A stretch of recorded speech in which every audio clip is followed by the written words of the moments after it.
हमारे YouTube channel भक्ति studio में आपका बहुत बहुत स्वागत है। नवरात्रा के 7वें दिन माँ दुर्गा की 7वीं शक्ति कालरात्रि की पूजा की जाती है। कालरात्रि माता के शरीर का रंग अंधकार की तरह काला है, सिर के बाल बिखरे हुए हैं, गले में बिजली की तरह चमकने वाली माला है। इनके नेत्र 3 हैं, ये तीनों नेत्र गोल है। इनकी श्वास प्रश्वास से नासिका द्वारा अग्नि की ज्वालाएं निकलती है। इनका वाहन गर्दभ यानी कि गधा माना जाता है। कालरात्रि माँ का स्वरूप भयानक है, लेकिन वह शुभ फल देने वाली है। इसी कारण इनका एक नाम शुभंकरी भी है। भक्तों को उनसे भयभीत होने की जरूरत नहीं है। दुर्गा पूजा के 7वें दिन भगवती कालरात्रि की उपासना की जाती है। इस दिन साधक का मन सहस्रार चक्र में स्थित रहता है। उसके लिए ब्रह्मांड की समस्त सिद्धियों का द्वार खुलने लगता है। इस चक्र में स्थित साधक का मन पूर्णतः माँ कालरात्रि के स्वरूप में अवस्थित रहता है। भक्त के समस्त विघ्नों का नाश और उसे अक्षय पुण्य देने वाली यही माँ कालरात्रि है। माँ कालरात्रि दानव, दैत्य, राक्षस, भूत, प्रेत आदि को भगाने वाली है। कालरात्रि ग्रह बाधाओं को दूर करने वाली है। इसके साधक को अनजाना भय, रात्रि भय आदि से मुक्ति मिली रहती है। ऋषि बोले, देवी द्वारा वहां पर दैत्यपति शुंभ के मारे जाने पर इंद्र आदि देवता अग्नि को आगे करके उन कात्यायनी देवी की स्तुति करने लगे। उस समय उनके मुख कमल अभिष्ट मनोरथ की प्राप्ति होने से दमक उठे और उनके प्रकाश से दिशाएं भी जगमगा उठी। देवता बोले, हे शरणागतों के संकट निवारिणी देवी, हम पर प्रसन्न होइए। हे सारे जगत की माता, प्रसन्न होइए। हे विश्वेश्वरी, विश्व की रक्षा कीजिए। हे देवी, आप ही चर अचर की स्वामिनी हो। आप ही जगत का एकमात्र आधार होकर पृथ्वी रूप में विराज रही हो। हे देवी, आपका पराक्रम अल्लंघनीय है। आप ही जल रूप में स्थित होकर इस सारे विश्व को तृप्त करती हो। अनंत पराक्रम वाली वैष्णवी शक्ति आप ही हो। अखिल विश्व की परम बीज माया भी आप ही हो। हे देवी, आपने इस संपूर्ण जगत को मोहित किया हुआ है। आप ही प्रसन्न होकर इस पृथ्वी पर मोक्ष लाभ कराती हैं। हे देवी, संपूर्ण विद्याएं आपका ही भिन्न भिन्न रूप है। जगत में जितनी स्त्रियां हैं वे सब आपकी ही मूर्तियां हैं। जगदम्बे, एकमात्र आपने ही इस जगत को व्याप्त किया हुआ है। आपकी स्तुति क्या हो सकती है। आप तो स्तवन करने योग्य पदार्थों से परे एवं परवाणी हो, जबकि आप सबकी आधार एवं स्वर्ग मुक्ति देने वाली हो। इसी से आपकी स्तुति हो गई। आपकी स्तुति के लिए इससे अच्छी अन्य कौन सी उक्तियां हो सकती है। समस्त जनों से हृदय में बुद्धि रूप से विराजमान रहने वाली तथा स्वर्ग एवं मोक्ष प्रदान करने वाली नारायणी देवी, आपको नमस्कार है। कला काष्ठादि के रूप से अवस्थाओं को क्रम से बदल देने वाली विश्व के संहार में शक्ति रूपा हे नारायणी देवी, आपको नमस्कार है। हे देवी, आप सभी प्रकार के मंगलों को देने वाली मंगलमयी हो। सभी पुरुषार्थों को सिद्ध करने वाली शिवा हो। शरणागत की रक्षक, 3 नेत्रों वाली एवं गौरी हो। आपको नमस्कार है। आप ही सृष्टि, पालन और संहार करने वाली सनातनी शक्ति स्वरूपा हो। आप गुणमयी एवं गुणों का आधार हो। नारायणी, आपको नमस्कार है। शरण में आए दीन दुखियों की रक्षा करने में संलग्न, सबके संकट निवारण करने वाली नारायणी देवी, आपको नमस्कार है। हंसों से जुते हुए विमान पर विराजमान ब्रह्मा जी के रूप को धारण करने वाली, कुश मिश्रित जल छिड़कने वाली नारायणी देवी, आपको नमस्कार है। माहेश्वरी स्वरूप से त्रिशूल, चंद्रमा और सर्पों को धारण करने वाली, महावृषभ पर बैठने वाली नारायणी, आपको नमस्कार है। मोर तथा मुर्गों से आवृत महाशक्ति को धारण करने वाली, पाप रहित कौमारी रूप में स्थित है नारायणी, आपको नमस्कार है। शंख, चक्र, गदा और शांग धनुष इन उत्तम अस्त्रों को धारण करने वाली वैष्णवी शक्ति रूपा प्रसन्न हो। हे नारायणी, आपको नमस्कार है। हाथ में भयंकर चक्र धारण किए, दाढ़ों पर पृथ्वी उठाए हुए वाराही रूप धारिणी कल्याणमयी नारायणी, आपको नमस्कार है। भयानक नरसिंह का रूप धारण करके दैत्यों का वध करने में उद्यमशील, त्रिभुवन की रक्षा में संलग्न रहने वाली नारायणी, आपको नमस्कार है। हजार उज्जवल नेत्र, मस्तक पर किरीट तथा हाथ में महावज्र धारिणी, वृत्रासुर के प्राण हरने वाली ऐन्द्री शक्ति नारायणी, आपको नमस्कार है। शिवदूती के स्वरूप से दैत्यों की विशाल सेना का नाश तथा महानाद करने वाली भयंकर रूप धारिणी नारायणी, आपको नमस्कार है। महाभयानक मुख एवं दाढ़ों वाली, मुंडमालाओं से सुशोभित, मुंडों का मंथन करने वाली चामुंडा नारायणी, आपको नमस्कार है। लक्ष्मी, लज्जा, महाविद्या, श्रद्धा, पुष्टि, श्रद्धा, ध्रुवा, महारात्रि तथा महा अविद्या रूपा नारायणी, आपको नमस्कार है। मेधा, सरस्वती, वरा, भूति, बाब्रही, तामसी, नियता तथा ईशा रूपिणी नारायणी, आपको नमस्कार है। सर्वस्वरूपा, सर्वेश्वरी तथा सभी शक्तियों से संपन्न दिव्य रूपा दुर्गे देवी, सब भयों से हमारी रक्षा करो, आपको नमस्कार है। 3 नेत्रों से विभूषित आपका यह सौम्य मुख सब प्रकार के भयों से हमारी रक्षा करे। हे कात्यायनी, आपको नमस्कार है। हे भद्रकाली, ज्वालाओं के कारण विकराल प्रतीत होने वाला, अत्यंत भयंकर और समस्त असुरों का संहार करने वाला आपका त्रिशूल भय से हमारी रक्षा करे, आपको नमस्कार है। हे देवी, अपनी ध्वनि से सारे जगत को व्याप्त करके जो दैत्यों का तेज नष्ट कर देता है, वह आपके घंटा हम लोगों को पापों से उसी प्रकार रक्षा करे जैसे माता अपने पुत्रों को बुरे कर्मों से बचाती है। चंडी के आपके सुंदर हाथों की तलवार जो असुरों के रक्त तथा मांस से सनी हुई है, वह हमारा मंगल करे। हम आपको प्रणाम करते हैं। हे देवी, जब आप प्रसन्न होती हैं तो सभी रोगों को नष्ट कर देती हैं और क्रोध करने पर सभी मनोरथ एवं कामनाओं का नाश कर देती हैं।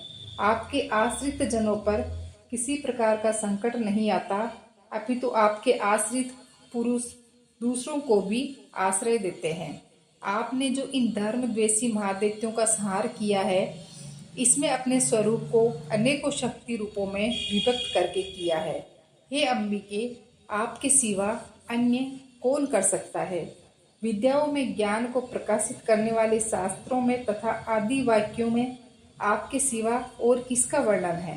तथा आपको छोड़कर अन्य कौन ऐसी शक्ति है जो इस जगत को अज्ञानमय घोर अंधकार से परिपूर्ण ममता रूपी गड्ढे में निरंतर भटका रही हो, जहाँ राक्षसों भयंकर विषैले सांप हो, जहाँ शत्रु और लुटेरों का दल आ जाए, वन में आग लग रही हो एवं समुद्र के मध्य में जहाँ दावानल हो, वहीं उपस्थित होकर आप ही विश्व की रक्षा करती हैं।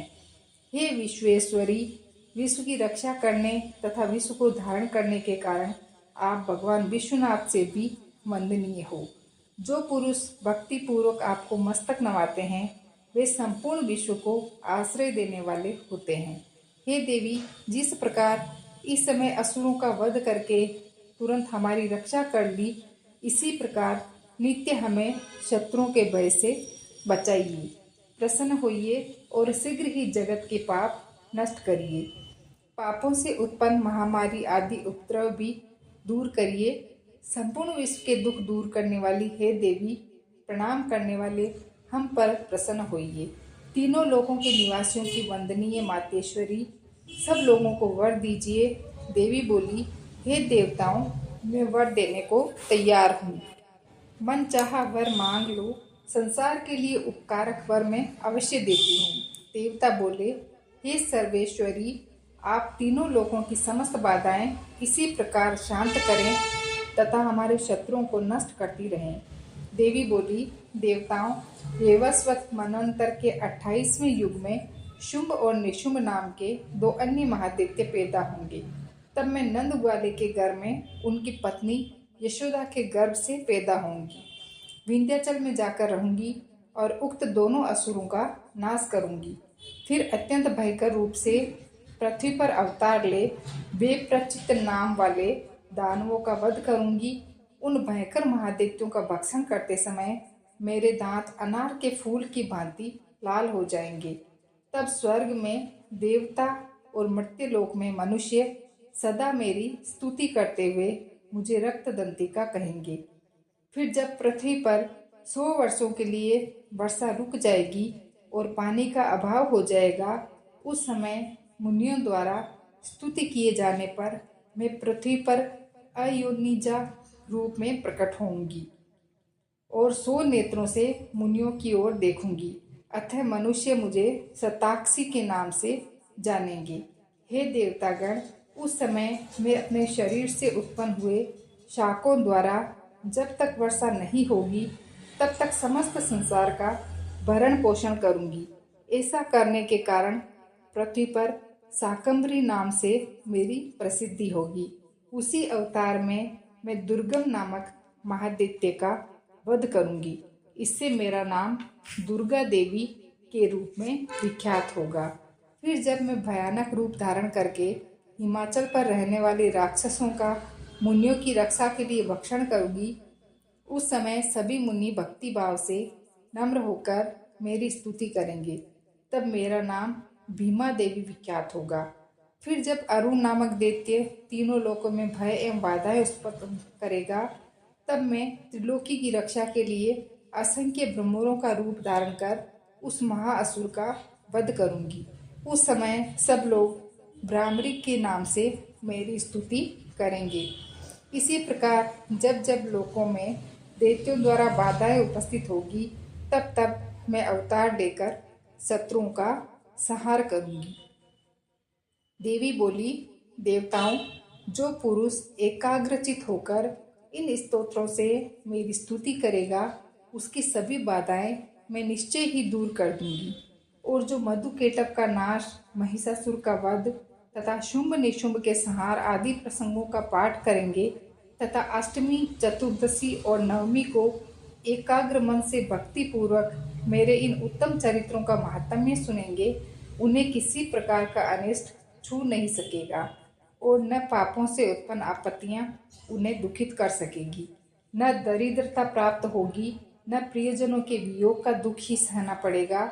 इतना ही नहीं, उन्हें शत्रु से, लुटेरों से, राजा से, शस्त्र से, अग्नि से तथा जल से भी कभी भय नहीं होगा। इसलिए सबको एकाग्रचित होकर भक्ति पूर्वक मेरे इस महात्म्य को पढ़ना और सुनना चाहिए। मेरा यह चरित्र परम मंगलदायक है। महामारी से उत्पन्न सभी उपद्रवों तथा तीनों तापों को मेरा यह महात्म्य शांत कर देता है। जिस मंदिर में नित्य ही मेरा ये महात्म्य पढ़ा जाता है, उस स्थान को मैं कभी नहीं त्यागती। वहाँ सदा मेरा वास रहता है। बलिदान, पूजा, अग्निहोत्र एवं महोत्सव के अवसरों पर मेरे चरित्र का पाठ करें और सुने। इस प्रकार विधि जानकर अथवा बिना जाने मनुष्य बलि, पूजा, हवन आदि जो कुछ भी करेगा, उसे मैं बड़ी प्रसन्नता के साथ ग्रहण करूंगी। शरद काल में जो वार्षिक महापूजा की जाती है, उस अवसर पर जो मेरे इस महात्म्य को भक्ति पूर्वक सुनेगा, वह मनुष्य मेरे प्रसाद से सब बाधाओं से मुक्त तथा धन धान्य एवं पुत्र से संपन्न होगा। मेरी उस पर कृपा होगी, इसमें संशय नहीं है। मेरे इस महात्म्य, शुभ उत्पत्तियों तथा युद्ध में किए गए मेरे पराक्रमों को सुनकर मनुष्य निर्भय हो जाता है, उसके शत्रुओं का नाश हो जाता है और उसका सब प्रकार से कल्याण होता है तथा उसका कुल सुखी रहता है। सर्वत्र शांति कारण से बुरे स्वप्न दिखाई देने तथा ग्रह जनित भयंकर पीड़ा उपस्थित होने पर मेरा यह महात्म्य सुनना चाहिए। इससे सभी विघ्न तथा भयंकर ग्रह बाधाएं शांत हो जाती है और मनुष्यों द्वारा देखा हुआ बुरा स्वप्न शुभ स्वप्न में बदल जाता है। बाल ग्रहों द्वारा पीड़ित बालकों के लिए यह मातम्य शांतिदायक है। मनुष्यों के संगठन में फूट होने पर यह मातम्य मित्रता कराने वाला होता है। यह मातम्य दुष्टजनों के बल का नाश करने वाला है। इसके पाठ मात्र से राक्षसों, भूतों और पिशाचों का विनाश हो जाता है। मेरा यह संपूर्ण माहात्म्य मेरी सन्निधि प्राप्त करा देता है। पत्र, पुष्प, अर्घ्य, धूप, गंध तथा उत्तम सामग्रियों द्वारा मेरा पूजन करने से, ब्राह्मणों को भोजन कराने से, होम से, प्रतिदिन के अभिषेक से तथा अन्य प्रकार के पदार्थों के दान से वर्ष भर जो यह सब मेरे अर्पण करके आराधना करते हैं, इससे जो मुझे प्रसन्नता होती है, वही प्रसन्नता मेरे इस महात्म्य के एक बार सुनने से हो जाती है। इसे सुनते ही सभी पाप नष्ट हो जाते हैं और आरोग्यता प्राप्त हो जाती है। मेरी उत्पत्तियों का कीर्तन सब भूतों से रक्षा करता है तथा युद्धों में वर्णित मेरा चरित्र दुष्ट असुरों का संहार करने वाला है। इसको सुनने से मनुष्यों को शत्रु का भय नहीं रहता। हे देवतागण, तुमने और ब्रह्म ऋषियों ने जो मेरी स्तुतियां की है, वे सभी मंगलमयी बुद्धि प्रदान करती है। वन में, सूने मार्ग में अथवा दावानल से गिर जाने पर, निर्जन स्थान में लुटेरों से गिरने पर, शत्रुओं द्वारा पकड़े जाने अथवा वन में सिंह, बाघ या जंगली हाथियों के पीछा करने पर, क्रोधित राजा के आदेश से वध या बंधन स्थान में ले जाने अथवा महासागर में नाव पर बैठने के बाद तूफान से नाव डगमगाने पर, भीषण युद्ध में शस्त्रों का प्रहार अथवा वेदनाग्रस्त होने तथा अनेक बाधाएं आने पर जो मेरे इस चरित्र का स्मरण करता है, वह संकट से सदा मुक्त हो जाता है। मेरे प्रभाव से सिंह आदि हिंसक जंतु, लुटेरे तथा शत्रु भी मेरे चरित्र का स्मरण करने वाले पुरुष से दूर भागते हैं। ऋषि बोले, इस प्रकार कहकर प्रचंड पराक्रम वाली भगवती चंडिका सब देवताओं के देखते देखते ही अंतर्धान हो गई। फिर सभी देवता शत्रुओं के मारे जाने से निर्भय होकर पूर्व की भांति यज्ञ भाग का उपभोग करते हुए अपने अपने अधिकार का पालन करने लगे। संसार का संहार करने वाले महाभयंकर अतुल पराक्रमी नीच देव शत्रु शुंभ तथा महाबली निशुंभ के युद्ध में देवी द्वारा मारे जाने पर शेष देखते पाताल लोक में चले गए।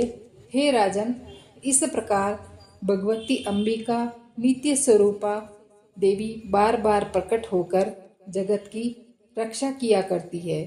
वे ही इस विश्व को मोहित करती है, वे ही जगत को पैदा करती है तथा वे ही प्रार्थना किए जाने पर संतुष्ट हो विज्ञान एवं समृद्धि प्रदान करती है। हे राजन, महाप्रलय काल में महामारी स्वरूप से यही देवी संपूर्ण ब्रह्मांड में व्याप्त हो जाती है। वे ही समय समय पर महामारी होती है और वे ही अजन्मा होती हुई भी स्वयं सृष्टि के रूप में प्रकट होती है। वे सनातनी देवी ही समयानुसार प्राणियों की स्थिति किया करती है। मनुष्यों के अभ्युदय के समय वे ही देवी घर में लक्ष्मी के रूप में स्थित हो उन्नति प्रदान करती है और वे ही अभाव के समय विनाश के लिए अलक्ष्मी यानी दरिद्रता बनकर विनाश का कारण होती है। पुष्प, धूप, गंध आदि सामग्रियों से पूजन तथा स्तुति करने पर यही देवी धन, पुत्र, धर्म में रुचि तथा शुभ गति आदि प्रदान करती है। नवरात्रि की 8वें दिन की कथा सुनने के लिए इससे अगला वीडियो देखें। धन्यवाद।